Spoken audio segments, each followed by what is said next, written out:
a long time ago, like this is around 600 years after Hijrah, so it's well after the ghaibah of our Imam, but in the early days, there was a lot of people in north of Iraq who are Nasibi, and many of them still are. Like during the time of Saddam, you have these places like Tikrit and all these places. And Mosul was one of these places where there used to be a lot of Nasibis. And the governor of Mosul was a man who was a non-staunch Nasibi, meaning he hated the Shia and he hated the Ahlul Bayt alayhi salam. And him and his wife did not have any children, so they made another. And the another they made is that if Allah blesses us with a child, then we will kill a Shia. We will get this child to kill a Shia. This was the level of their hatred. Now look at how Allah works.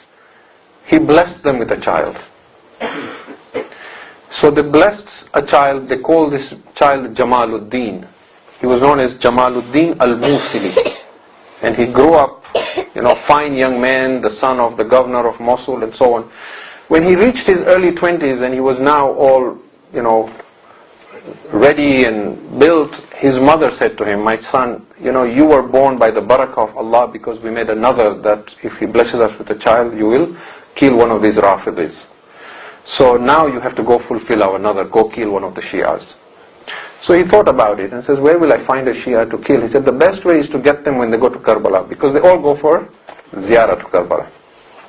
So he came south from Mosul and he sat at a crossroad where the qafila, the caravans, because in those days they would travel with camels, right, and horses and so on. So he was waiting for a qafila of Shia to come so he could attack them. And he had a dagger. The first night nobody showed up. Second night nobody showed up. This is a documented true story. Because this man, when he converted Jamaluddin al-Musili, he became an alim amongst the Shia. This is his own story. The third night, as he sat there, he saw a caravan approaching from a distance. He saw a qafila.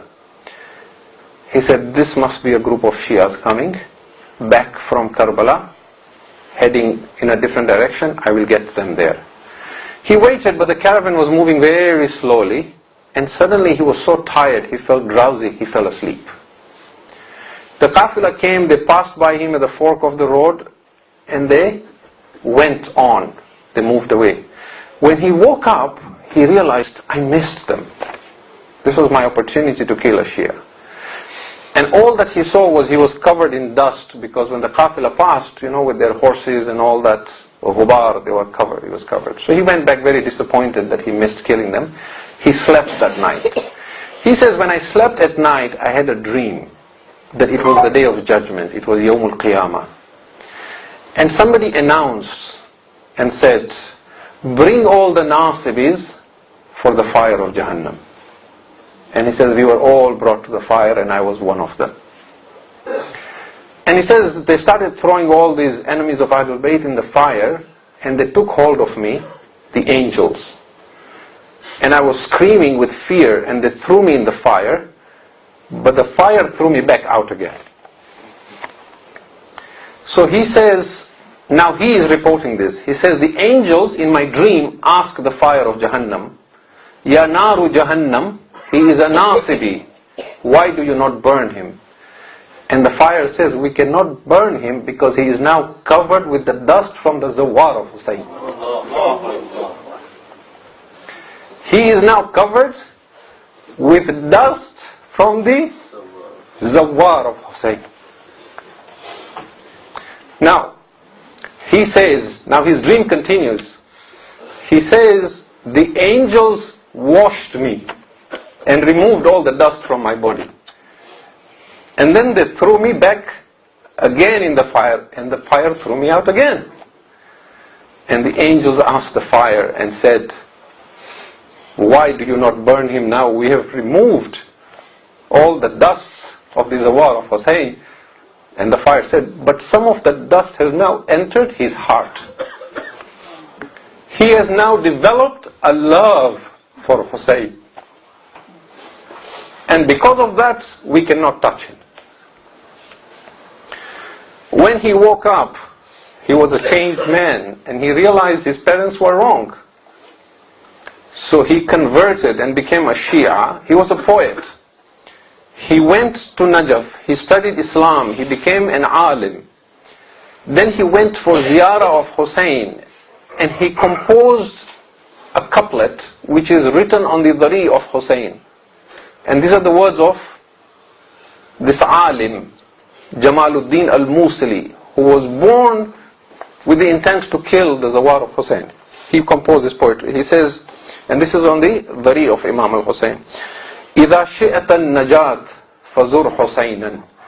If you want salvation, then go visit Hussein. لِكَيْ تَلْقَ الْإِلَهَ قَرِيرَ عَيْنًا. So that you may meet your Lord with that which will delight your eyes. Why? فَإِنَّ النَّارَ لَن تَمَسَّ جِسْمًا. For the fire of hell will never touch a body. عَلَيْهِ غُبَارُ زُوَارِ الْحُسَيْنَ. On which is the dust of the Zawar of Hussein. إذا شئت النجاة فزور حسينا لكي تلقى الإله قرير عينا فإن النار لن تمس جسما عليه غبار زوار الحسين. And that is why you're told, if someone goes to Karbala, comes back, try and shake his hand or hug him before he takes a shower even. Because he brings with him a barakah that you don't understand, but the fire of hell understands, that the angels understand. It doesn't matter in this world, but it matters in the hereafter. And we are told in hadith that no matter how spiritual you become in life, if you die without ever going for ziyarat of Hussein, this will be one of the sources of your regret on the Day of Judgment. Unless you don't have the health or the wealth, that is a different case. For those, the Ahlul Bayt love their Shia so much, they will come for your ziyarah. But if you have the means and the ability, at least once in your lifetime you must go see Hussein. Because the maqam of the Zair of Hussein on the Day of Judgment is completely different from anyone else. It doesn't matter how great an alim he is or what his level and his maqam is.